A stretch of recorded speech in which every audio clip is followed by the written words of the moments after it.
Good morning বন্ধুরা, কেমন আছো তোমরা সবাই? আশা করি সবাই ভালো আছো। সুকন্যা সংসারে আরেকটি নতুন ভিডিও তোমাদের সবাইকে স্বাগত জানাই। তো আজকে একদম ভোর ভোর ব্লগটা শুরু করছি। এখন বাজছে ভোর 4:30। তো এখন আমি উঠে কি করছি সমস্তটাই তোমাদেরকে বলবো। তো দেখো, আমি এদিকে ঘুম থেকে উঠেই একটা বড় হাঁড়িতে করে দুধ নিয়ে বসিয়ে দিয়েছি গ্যাসে। এদিকে চাল নিয়েছি, গুঁড়ো দুধ আর চিনি। তো বুঝতেই পারছো কি ব্যাপার। এদিকে কাজু কিশমিশ ভিজিয়েছি একটু। তো আজকে হচ্ছে আমার দাদার জন্মদিন। তো ভোরবেলা আমি উঠে পায়েসটা করছি, কারণ ওর আজকের দিনেও ছুটি পাইনি। ওর ডিউটিতে ছুটি নেই আজকের দিনেও। তো কি আর করা যাবে, ছুটি যখন পাইনি ভাবলাম পায়েসটা একটু বসে বেশ ওকে করে দিতে পারলে, একটু ধরে দিতে পারলে আমার ভালো লাগতো। সেই জন্যই ভোর ভোর উঠে পড়েছি পায়েস করতে।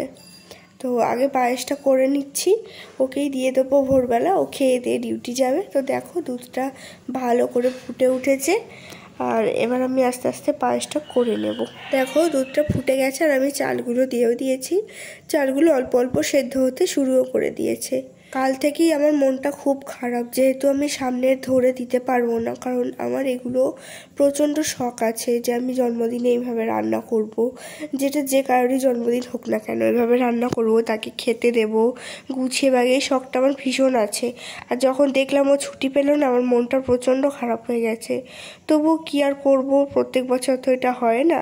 আর এদিকে গ্যাসে আমি একটু চা করলাম বাবার জন্যে। তো আমি এখন কিছু খাবো না, তাই এদিকে আমি বাবার জন্য চাটা করে দিলাম। আর এদিকে দেখো পায়েসটা প্রায় হয়ে এসেছে, চালটা সিদ্ধ হয়ে গেছে। আর আমি মিষ্টিও দিয়ে দিয়েছি, বাতাসা আর চিনি দিয়ে। আর পুরোপুরি হয়ে গেছে। আর শেষের দিকে আমি কাজু বাদাম আর কিশমিশ যেটা ভেজানো ছিল সেটা দিয়ে দিয়েছি। তো সেটা দিয়ে ওকে আমি খেতেও দিয়ে দেব। এখন পায়েসটা করে নামিয়ে রেখেছি, আর ভাবলাম যে এখন কী বা করবো, তাই রান্নাটা করে নেব এরকমটাই ভেবে আমি রান্না বসিয়ে দিয়েছি। কুমড়ো ভাজা হচ্ছে, এদিকে আলু ভাজবো, নুন হলুদ মাখিয়ে রেখেছি। দাদার ডিউটি শুরু হচ্ছে 8টা থেকে, ও 8:45 নাগাদ বাড়ির থেকে বেরোয়। তাই একটু তাড়াতাড়ি আমি পায়েসটাকে দেবো বলে ভোর ভোর উঠে আমি করে নিলাম। আর এখন বসে থেকেই বা কী করবো, তাই একটু রান্নাও বসিয়ে দিয়েছি। এই দেখো ওইদিকে ড্রেস পরে বসে আছে, আর এই পায়েসটা আমি করে দিলাম। ও পায়েসটা খেয়ে ঘাটটা নেড়ে বলে দিল যে হ্যাঁ পায়েসটা ভালো হয়েছে।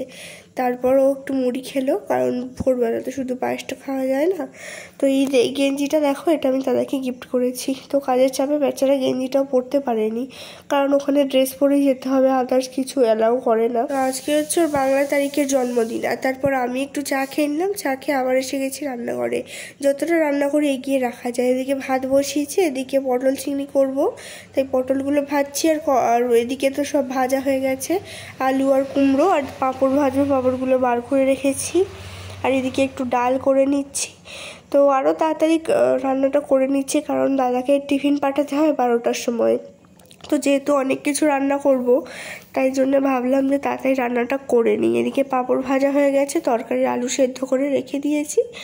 আর এদিকে কাঁচকলাটা সেদ্ধ হচ্ছে, কারণ ও যেহেতু কাঁচকলার পকোড়াটা খেতে খুব ভালোবাসে, সেটাও করবো। আর এদিকে মাছ নিয়েছি, চিংড়ি মাছ আর রুই মাছ। তো রুই মাছটাকে ঝাল করব, আর চিংড়ি মাছটাকে আমি এখন বাছতে বসেছি। তো মাছ বাছতেও তো অনেকটা টাইম লেগে যায়, তাই এসব বাছাবুছি করে ধুয়ে আমি চিংড়ি মাছ আর মাছে নুন হলুদ মাখিয়ে রেখেছি। এবার মাছটা ভেজে নেব, মাছের ঝাল করব, আর চিংড়ি মাছটা দিয়ে আলু পটলের তরকারি করব। তো চলো করে নিই। হ্যাঁ, 3টে মাছ প্রথমে দিয়েছি, আবার 3টে মাছ পরে ভাজবো। আর এদিকে দেখো কি এসেছে, একটা বড় কাঁঠাল আমার শ্বশুরবাড়ি থেকে পাঠিয়েছে, ওদের গাছ আছে। তো ওখান থেকেই পাঠিয়েছে, দিতে এসেছিলো একটু আগেই। আর আমি একটু পায়েস দিয়ে দিলাম জন্মদিনের। আর এদিকে মাছগুলো এক এক করে ভেজে নিচ্ছি। আমার মনটা খুবই খারাপ হয়ে আছে যে এত কিছু রান্না করছি, সেগুলো সব কিছু টিফিন কৌটো করে ডিউটির জায়গায় যাবে, সেখানে গিয়েও টিফিন কৌটো থেকে খুলে একা একা খাবে। তো এটাই আমার সব থেকে বেশি মন খারাপ লাগছে, যে বাড়িতে হলে যেমনটাই যাই কিছুই রান্না করি না কেন, ওকে একটু সামনে বসিয়ে খাওয়াতে পারতাম। তো সেটা হচ্ছে না ভেবেই আমার মনটা প্রচণ্ড খারাপ লাগছে। কিন্তু কি করব, মানে এইটা নিয়ে অনেকবার দাদার সঙ্গে কথা বলেছি, ও বলছে ছুটি দিচ্ছে না, কি করব, ছেড়ে দে। আর প্রত্যেক বছর তো সেরকমটা হয় না যে প্রত্যেক বছরই বাড়িতে খেতে হবে বা কিছু। তো দেখা যাক, আজকে যেহেতু বাংলার জন্মদিনটা পড়েছে, আমি ছোট থেকে আমার জ্ঞান হওয়ার থেকে আমি দেখেছি মা আজকের দিনে ওর ভালোবাসার জিনিসগুলো রান্না করে দিত, পায়েস করে দিত, ও খেত। এবং মা মারা যাওয়ার পর সেগুলো আমি ওকে প্রত্যেক বছর করে দিই।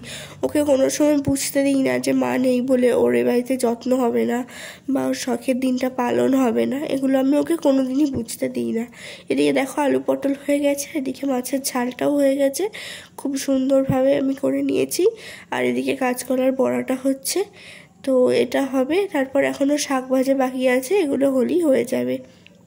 তো কী কী রান্না হয়েছে সমস্তটাই তোমাদেরকে দেখাবো। এদিকে একটু আমের চাটনি হয়েছে, আমের চাটনি করেইছিলাম, সেটা একটু গরম করলাম।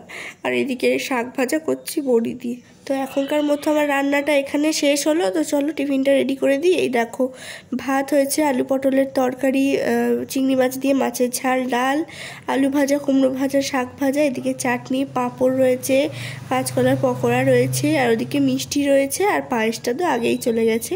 তো এই সব কিছু ওকে টিফিনে রেডি করে দিলাম সবাইকে। বাড়িতে বাড়িতে পায়েস মিষ্টিও দেওয়া হয়ে গেছে, আর টিফিনটাও রেডি করে ওকে পাঠিয়ে দিয়েছি। তাই খাবারের পরিমাণটা অল্প অল্প দেখলে তোমরা।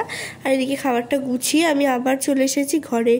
তো কি আর বলবো, এখন দুপুর 1টা মতো বাজছে, আমার সমস্ত রান্নাটা কমপ্লিট হলো। কি অবস্থা দেখো রান্নাঘরটা, অনেক কিছু রান্না থাকলে রান্নাঘরটা খুব নোংরা হয়। আমার যেহেতু ছোটো রান্নাঘর, তো প্রচণ্ড নোংরা হয়েছে। চলো এখন এটা পরিষ্কার করে নিই।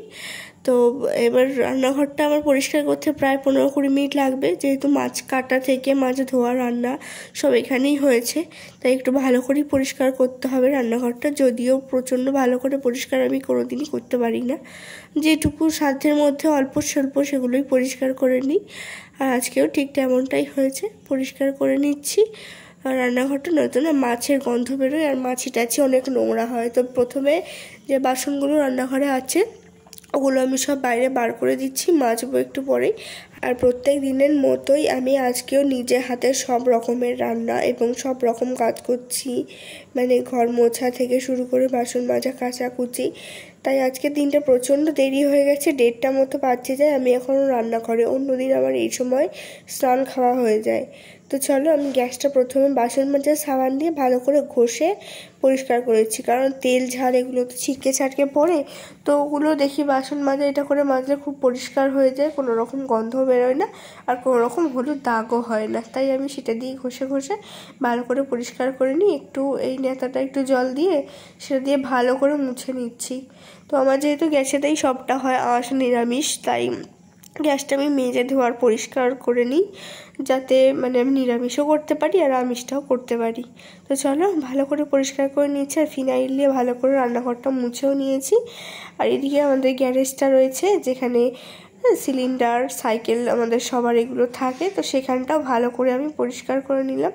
যেহেতু রোজও মুছি, তাই আজকে একটু ভালো করে মুছে নিলাম। নিয়ে আমি এবার বাসনগুলো সব মাজবো। তো চলো মোছাতে দিকে হয়ে গেছে, বাসনগুলো মেজে নিই। তো প্রায় 1 ঘন্টা পর আমি ফিরে এসেছি। দেখো 2 গামলা বাসন হয়েছে, প্রচণ্ড বাসন হয়েছে। আজকে সকাল থেকে যা বাসন ছিল সব একেবারে মেজেছি। তো এখন দুপুর 2টো মতো বাজছে, বাসন টাসন মেজে নিয়েছি, দিয়ে আমি স্নান করছি। তো স্নান টান করে আমি চলে এসেছি, কয়েকটি জিনিস কাচার ছিল, তো সেগুলো কেচে আমি এখন মেলতে চলে এসেছি আমার ঘর বারান্দাতে। তো এগুলো আমি এখন মেলে নিচে যাব, তারপরে হবে খাওয়া দাওয়া। তো আজকের দিনে প্রচণ্ড দেরি হয়ে গেছে। আর আজকে সত্যি কথা সকালে সেই তোমরা দেখেছিলে আমি চা খাচ্ছি, সেটাই ছিল আমার প্রথম আর লাস্ট খাওয়া। তারপরে আমি আর কিছু খেতে পারিনি, এত কাজের চাপে আমার একটু বসে খাওয়া হয়নি।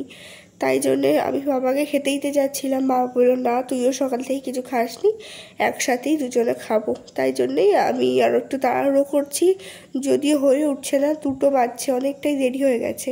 আর তারপর বসে গেছি খেতে।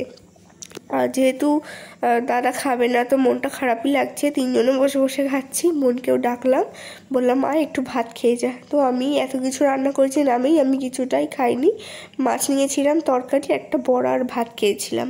তো বোন এদিকে সব কিছু খেয়ে দিয়ে শুয়ে পড়েছে ওখানে, ও প্রচণ্ড টায়ার্ড হয়ে গেছে, উঠতে পারছে না। শেষ পাতে একটু পাঁপড় খেলাম। তো চলো খাওয়া দাওয়া সমস্ত রকম কাজ কমপ্লিট হয়ে গেছে। আর যেহেতু ভোরবেলা উঠেছি, শরীরটাও খুব খারাপ লাগছিল, ঘুম ঘুম পাচ্ছিল। আজকের ভ্লগটার বেশি বড় করছি না, এখানেই শেষ করছি। সবাই ভালো থেকো, সুস্থ থেকো, সাবধানে থেকো। দেখা হবে একটা পরের ভিডিওয়। সবাইকে অনেক ভালোবাসা, টাটা, বাই বাই।